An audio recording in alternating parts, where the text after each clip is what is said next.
तुम जितने शांत रहोगे ना दोस्तों, तुम्हारी सोच उतनी ही स्पष्ट होगी।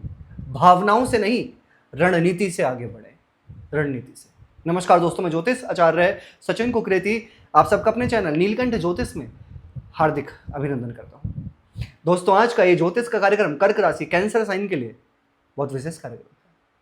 जैसा कि सभी लोगों के सुझाव थे कि साल 2025 के बारे में वीडियो लेकर आइए। साल 2025, जुलाई 2025 से लेकर दिसंबर 2025, ये 6 महीने की 6 भविष्यवाणी कौन सी हैं जो आपके जीवन में होकर रहेंगी ग्रह गोचर के अनुसार। दोस्तों, बदलाव तो बहुत बड़ा आएगा, क्योंकि अभी कुछ टाइम पहले आपकी शनि की ढैया समाप्त हुई है। उसके बाद राहु केतु का परिवर्तन हुआ है, और उसके बाद उससे पहले देवगुरु बृहस्पति का परिवर्तन हुआ है 15 मई को, और राहु केतु का हुआ 18 मई को। और अभी इन 6 महीने में बहुत बड़े बड़े ग्रह परिवर्तन करने वाले हैं। सूर्य हर महीने परिवर्तन करते हैं, सूर्य संक्रांति बोलते हैं जिसे। शुक्र भी 22-25 दिन में परिवर्तन करते हैं, बुध भी सूर्य के साथ परिवर्तन करते रहते हैं, मंगल परिवर्तन करते हैं 45 दिन में। तो क्या 6 भविष्यवाणी कौन सी हैं जो कर्क राशि के लिए दिखाई दे रही हैं गोचर के अनुसार, प्लस आपकी जन्म कुंडली कैसी है, क्या दिख रहा है आपकी कुंडली में, वो एक अलग मैटर है। वो तो जो कुंडली में होता है वो होता ही है। दोस्तों, ये कार्यक्रम जन्म राशि चंद्र राशि पे आधारित है। अगर आप अपनी जन्म कुंडली पे विश्लेषण करवाना चाहते हैं तो नंबर सिर्फ चैनल और वीडियो के डिस्क्रिप्शन में है। अभी जानते हैं कि कैसा रहेगा कर्क राशि आपके लिए 6 महीने, क्या भविष्यवाणी जो दिख रही है। फोकस यहां पे कर लीजिएगा। कर्क राशि है दोस्तों आपकी, और आपके फर्स्ट हाउस में विराजमान है बुध। ये जुलाई 2025 का हॉरोस्कोप है, ठीक है, गोचर से। सेकंड हाउस में है आपके केतु के साथ में मंगल, आपके 8th हाउस में विराजमान है राहु, आपके 9th हाउस में है शनि, आपके 11वें घर में है शुक्र, आपके 12वें घर में है गुरु और सूर्य विराजमान। आपकी राशि के स्वामी बनते हैं चंद्रमा, जो कि हर 2.25 दिन में बदलते रहते हैं। पूरे 30 दिन में 12 राशियों को कवर कर लेते हैं। एक बात कहूंगा आपसे, जस्ट कर्क राशि से शेयर कीजिएगा कि ऐसा है या नहीं है। मतलब मैं ये किसी पर्टिकुलर किसी महीने की बात नहीं कर रहा, ये जस्ट आपके बारे में बात कर रहा हूं। कर्क राशि वाटर साइन है, जल तत्व की राशि है, हर 2.25 दिन में परिवर्तन करते रहते हैं चंद्रमा आपकी राशि के स्वामी। आज मेष में, तो 2 दिन बाद वृषभ में, फिर 2 दिन बाद मिथुन में, कभी चर, कभी स्थिर, कभी दुस्वभाव। कर्क राशि वाले व्यक्ति ना, पूरे 12 राशियों में से ये एक ऐसी राशि है कर्क राशि वाले व्यक्ति जिनका मूड, जिनका मन बहुत ज्यादा फ्लक्चुएट होता है।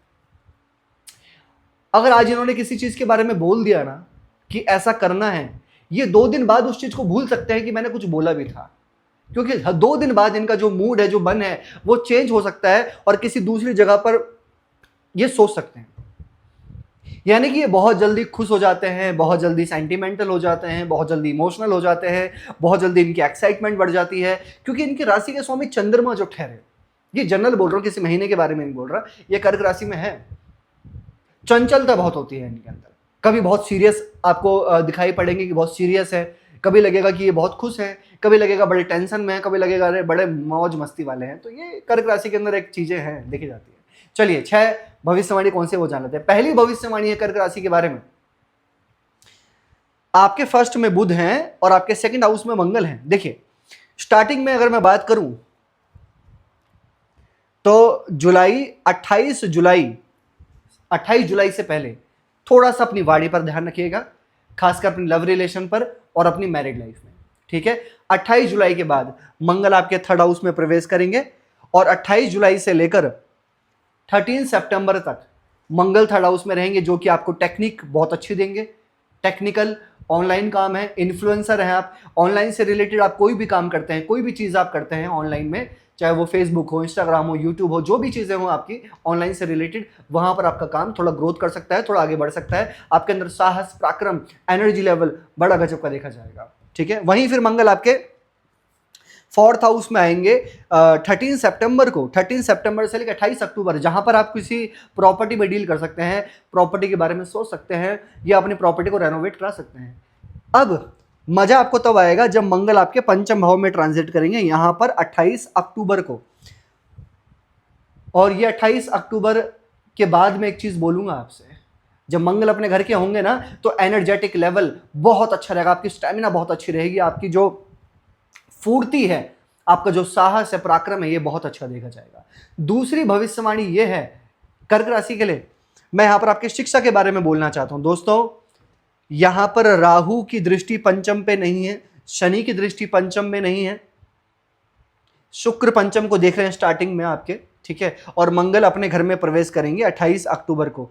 वैसे अगर मैं बात बोलूं आपसे तो मिड अगस्त के बाद आपकी जो पढ़ाई है वो काफी अच्छी देखी जाएगी। और अगर बहुत अच्छे की बात करूं तो फिर 28 अक्टूबर के बाद जब मंगल अपनी राशि में प्रवेश करेंगे, अगर आपका एग्जाम 28 अक्टूबर के बाद है वो आपके लिए बहुत अच्छा होगा।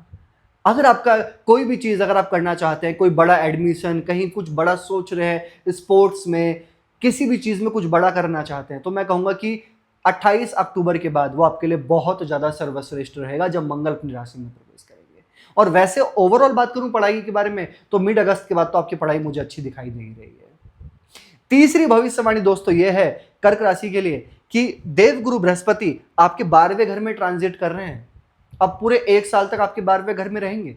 और गुरु कहाँ के स्वामी हैं? भाग्य के स्वामी और छठे घर के लॉर्ड होकर यहां पर शत्रु हंता भी करेंगे, यहां पर ऋण रोग शत्रु पर विजय की प्राप्ति भी आपको दिलवाएंगे, क्योंकि गुरु अपनी राशि को देख रहे हैं, छठे घर को। अगर किसी के पास कोई कर्जा है, किसी के पास कोई ऋण है, लोन वगैरह कुछ भी चीजें हैं, कोई शत्रु है, किसी भी तरीके की कोई कोर्ट कचहरी है, तो ये 6 महीने के अंदर अंदर क्लियर होने की पॉसिबिलिटी है। लेकिन एक बात बोलूंगा आपसे, खर्चे भी होंगे आपके इन 6 महीने में। मुझे अननेसेसरी खर्चे भी दिखाई दे रहे हैं, मुझे ऐसे खर्चे भी दिखाई दे रहे हैं कि आप कंट्रोल करने की सोचेंगे, कंट्रोल करने का प्रयास करेंगे, लेकिन आपके खर्चे कंट्रोल नहीं होंगे, आपके खर्चे फिर भी होंगे, क्योंकि गुरु 12वें घर में है। एक चीज और कहूंगा आपसे कि गुरु 12वें घर में है, गुरु फैट के कारक हैं। इन 6 महीने में या तो आपका फैट बढ़ सकता है या फिर ज्यादा घट सकता है। ज्यादा चांसेस है बढ़ने के, कि आपकी फैट बढ़े, मोटापा बढ़े, या फिर अगर ऐसा नहीं हो रहा तो फिर लीवर, डाइजेशन, गैस्ट्रिक, एसिडिटी, ये सब चीजें बढ़ सकती हैं। तो इन चीजों का ध्यान दीजिएगा आप कर्क राशि, ठीक है। चौथी भविष्यवाणी दोस्तों ये है, यहां पर मुझे ऐसा दिखाई दे रहा है कि शनि आपके भाग्य स्थान में बैठे हैं और गुरु 12वें घर में है, भाग्य के स्वामी होंगे, और राहु जो है आपके वो 8th में है। यहां पर मैं ऐसा देख रहा हूं कि इन 6 महीने में आपके कुछ स्पिरिचुअल ट्रैवल होंगे, आपके कोई लॉन्ग ट्रैवल होंगे, आपके कोई फॉरेन ट्रैवल भी हो सकते हैं। इनमें से या तो फॉरेन ट्रैवल हो, या फिर स्पिरिचुअल ट्रैवल हो, या फिर आपका लॉन्ग ट्रैवल हो, ये जरूर होगा। या फिर जो कर्क राशि वाले व्यक्ति इंडिया में रहते हैं, इंडिया के हैं, भारतीय हैं और भारत के होकर विदेश जाना चाहते हैं और फॉरेन जाने की प्लानिंग कर रहे हैं, या पहले से ही फॉरेन में है, तो आपका वहां पे करियर में परिवर्तन होना, या फिर अगर जो प्लानिंग कर रहे हैं और उनका यहां से फॉरेन जाना। मैं ऐसे नहीं कह रहा हूं कि सारे कर्क राशि वाले उठ के फॉरेन चले जाएंगे, नहीं, मैं कह रहा हूं कि जो प्लानिंग कर रहे हैं उनके लिए सपोर्टिव दिख रहा है। जो चाहते हैं, यानी कि जो चाहते हैं, क्यों चाहते हैं? क्योंकि उनकी कुंडली में है। क्यों प्रयास कर रहे हैं? क्योंकि उनकी कुंडली में है। लेकिन आपका ट्रांजिट आपको सपोर्ट कर रहा है, आप जा सकते हैं। या अगर पहले से ही अगर आप फॉरेन में हैं तो आपको कुछ परिवर्तन पॉजिटिवली दिखाई दे रहा है। लेकिन खर्चे भी, कर्क राशि के खर्चे तो मुझे दिखाई दे रहे हैं 6 महीने में खर्चे आपके थोड़े ज्यादा बढ़ सकते हैं, ठीक है। पांचवी भविष्यवाणी दोस्तों आपके लिए यह है कि कर्क राशि की शनि की ढैया तो हो चुकी है, देखो समाप्त। शनि की ढैया आपकी नहीं है। अब शनि आपके भाग्य स्थान में आ चुके हैं। पहले आपके डेंटल इशू अगर हो रहे थे, आपके पारिवारिक तनाव ज्यादा हो रहे थे, पारिवारिक चीजों से रिलेटेड समस्या आपको चल रही थी, शनि आपके 9th हाउस में आ चुके हैं। यहां पर आप उच्च शिक्षा की प्राप्ति करेंगे, यहां पर आपको पहले पारिवारिक कलेश था तो वो खत्म होगा, यहां पर फैमिली प्लानिंग आपके लिए बहुत ज्यादा अच्छी है। यहां पर एक चीज मैं आपको कहूंगा कि आप पहले कुछ भी कर रहे थे लेकिन उसका एक अच्छा रिजल्ट आपको नहीं मिल रहा था, तो अभी आपको एक अच्छा रिजल्ट आपको देखने को मिलेगा। यहां पर एंग्जाइटी, ओवर थिंकिंग, डिप्रेशन, चिंता, तनाव, ये सारी चीजें बिल्कुल कम होती हुई देखी जाएंगी। लेकिन शनि भाग्य स्थान में है, ज्यादा एक्साइटमेंट में काम करोगे ना, ज्यादा जल्दबाजी में काम करोगे ना, पेशेंस नहीं होगा ना, वहां पे काम खराब हो जाएगा, ध्यान रखना। शनि भाग्य स्थान में बैठे, ठीक है, तो उस चीज का विशेष ध्यान रखना होगा आपको। अंतिम भविष्यवाणी यह है कर्क राशि के लिए, राहु आपके 8th में है और केतु आपके 2nd में है। राहु 8th हाउस में आए हैं पूरे 18 साल के बाद। हाँ, यहां 18 साल के बाद राहु आए हैं और केतु 18 साल के बाद आपके 2nd हाउस में आए हैं। देखो, केतु का 2nd हाउस में बैठना और राहु का 8th हाउस में बैठना, ये आपको डिटेल नॉलेज देगा इन 6 महीने के अंदर। अभी आप देखेंगे, रिसर्च करवाएगा आपसे। केतु 2nd हाउस में बैठे हैं, सोच समझ कर बोलना, चतुराई, रणनीति आपके अंदर बहुत अच्छी देखी जाएगी। कहां पर क्या बोलना है, कैसे बोलना है, क्या करना है और किस तरीके से करना है यह आपको भली भांति अभी देखा जाएगा।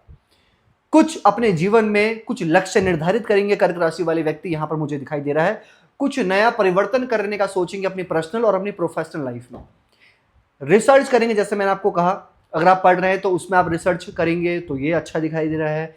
कोई भी चीज करियर में है तो वहां पर आप कुछ नया सीखने का प्रयास करेंगे। लेकिन राहु 8th हाउस में है तो यहां पर कोई चोट लगना, कहीं पर थोड़ा बहुत आप कहीं पर भी चल रहे हैं, जा रहे हैं, आप बच्चे हैं, छोटे हैं, बड़े हैं, बहुत बड़े हैं एज में, आपको विशेष चलते टाइम फिरते टाइम कहीं पर भी आप हैं, फिसलने का, चोट लगने का, थोड़ा बहुत गिरने का, ये थोड़ा बहुत ध्यान दीजिएगा। मैं बहुत ज्यादा बड़ा नहीं कह रहा, लेकिन छोटा बहुत ध्यान रखना, ठीक है।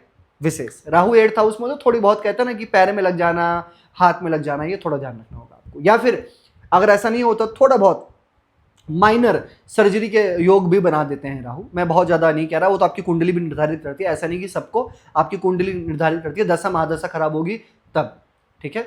क्या उपाय करने चाहिए आपको? सबसे पहले तो आपको चंद्रमा का बीज मंत्र डेली फॉलो करना चाहिए। ओम श्राम श्रीम श्रोम सह चंद्रमा से नमः 108 बार। डेली हनुमान चालीसा का पाठ फॉलो करें आप, बहुत अच्छा रहेगा आपके लिए। इसके साथ में पक्षियों को दाना पानी डालिए आप, बहुत अच्छा रहेगा आपके लिए, पक्षियों को दाना पानी डालना। और मंगल का बीज मंत्र करें, ओम क्राम क्रीम क्रोम सा भोमाय नमः 108 बार डेली। कैसे लगे आपको वीडियो? लाइक कीजिएगा, शेयर कीजिएगा, बने रहेगा हमारे साथ में। धन्यवाद।